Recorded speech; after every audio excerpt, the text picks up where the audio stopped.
Where powerful executives fear to tread, I don't. I'm Mark Steewart Greenstein, yes, a candidate for governor, an analyst right now, and a hopeful implorer for you in business to change your ways about politics.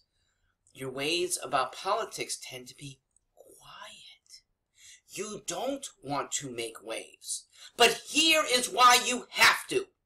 Because rumor is not enough to move the public. There is rumor among at least 3 major companies in Connecticut that if one candidate gets elected, they want their headquarters to leave.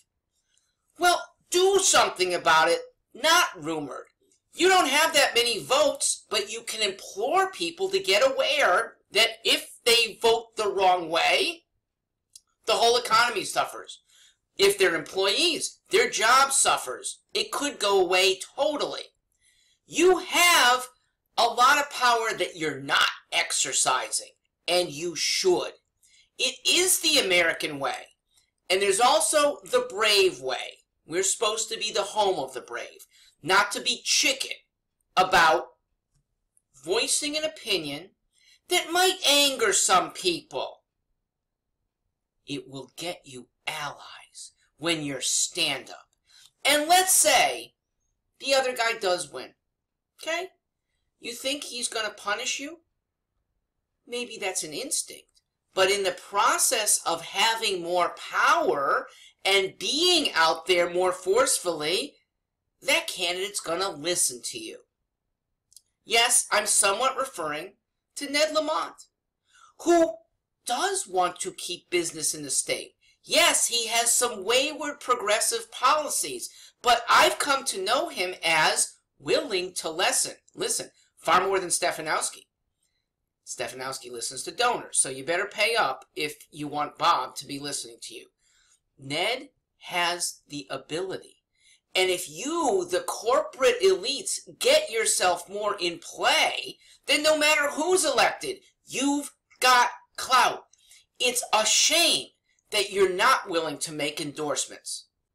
It's a shame that I have to be the one to be so fiercely pro-business. Little Mark Stewart without a lot of clout when you have it. Well, I'm still your voice, but it makes sense to make your voice heard beyond little me. What will you hear from little me for the next 5 or 6 years at least?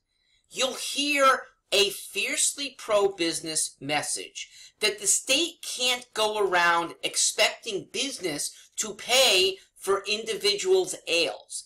It can't go around extracting money from businesses for their social projects that are better funded by individuals anyway. It can't start making businesses a high wage payer by conducting a minimum wage increase. Why? Because businesses will leave. It can't start commanding of business, because that's what state laws do. They command at gunpoint that you pay certain people more because of their background.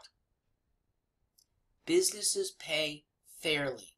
If they were that unfair, employees would leave. Businesses do business with consumers fairly. If they were that unfair, consumers would leave. Businesses are more in tune with what consumers want than the General Assembly. General Assembly has political influences, power, control. Business has the purest of interests. Make money. But in the process, that means serving customers. They're the best people to listen to, and what a shame that their elites are not being heard. You're safe, okay? You're safe if you get into the fray and voice your opinions before the bad news hits. Again, I don't think electing Ned Lamont is so bad news if you get a good General Assembly. You could be imploring people to vote responsibly on the General Assembly. That generally means for Republicans, and I'm a Democrat. But where you have responsible spenders, ones who treat individualism paramount, ones who aren't expecting business to carry an unfair load, promote them. I'm Mark Steewart Greenstein, wishing you will promote all good business because good business is good for consumers. Thank you.